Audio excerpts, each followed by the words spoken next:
Hello, I'm Betty. This is my first attempt at this whole YouTube booktube video thing. Welcome to my channel. Been watching for a while and I'm glad to be able to finally get into this new year.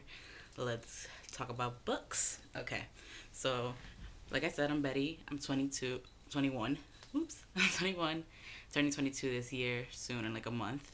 And I've always loved books, been reading for a while, and I've always wanted a way to document the books I like been reading and all the emotions I get from them. And then when I watched and discovered YouTube videos, I thought this was a perfect way to be able to do that.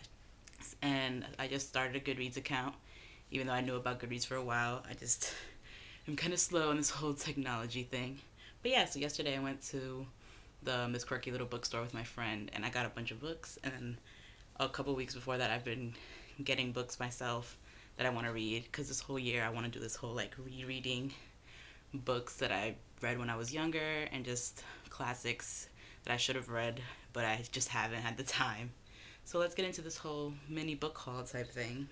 So the first book I got was A Wrinkle in Time, which is this old school children's novel, and I believe I read it and I just don't even remember.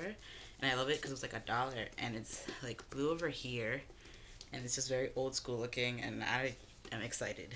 Continuing on, I watched The Hobbit yesterday, and I got The Hobbit and The Fellowship of the Ring, both for like $2. So it was like the best bargain ever.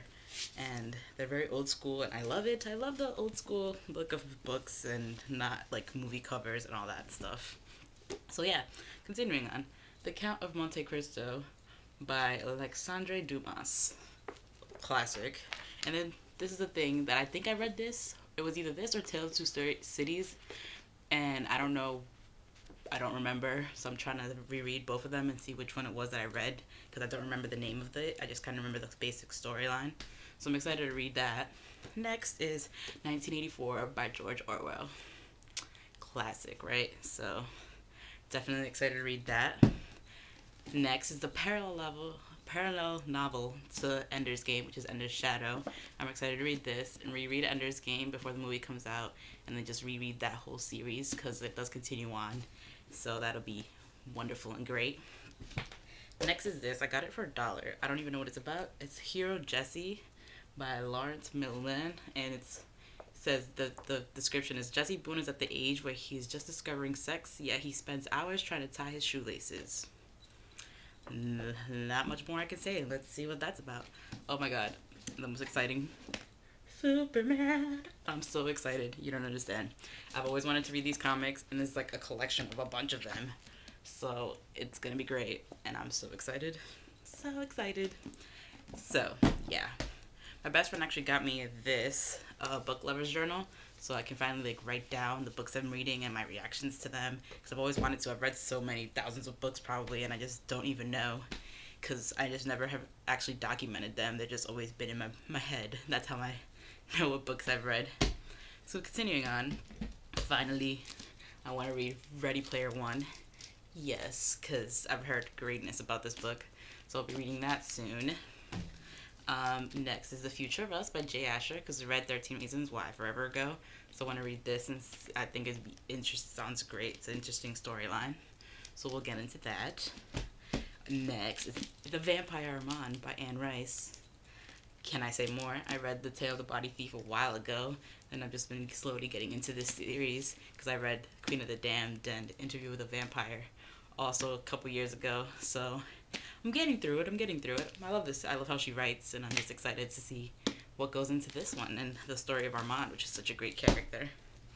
And now I got The Fight Club, Lullaby, and Snuff, all by Chuck P.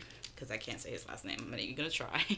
So yeah, I'm excited to see all of these because I read Choke last year, and I just want to see how his writing style is different each of these books. Next is The Best of Sherlock Holmes because I just love this man and all the shows with BBC and Elementary on the in America. I think it's so great. So I'm excited to see more about that and learn more about him and all these stories. Almost last is The Land of Stories by Chris Colfer. It's a children's book. I want to just start reading more children's books and remembering my young years and seeing what that's all about. So I think it's going to be great. And it's like a chunky one. It's like 430 something pages. So I think that'll be interesting, and it's his first book, so we'll see if that's any good. Oops, I'm sliding out of there. And then last but not least is The Beautiful Redemption by Cami Garcia and Margaret Stoll. I've had this for like weeks now, and I'm just not haven't gotten to it because I'm scared. I'm like, oh, it's ending. Why? But I'm gonna get to it, and I think it's great, and I love the series. I can't wait for the movie, and yeah. So sorry, kind of rushed to that. Still nervous getting the gist of this thing, but yeah, I hope you're excited to hear about these books and for a good reading year. And I'll talk to you later. Bye.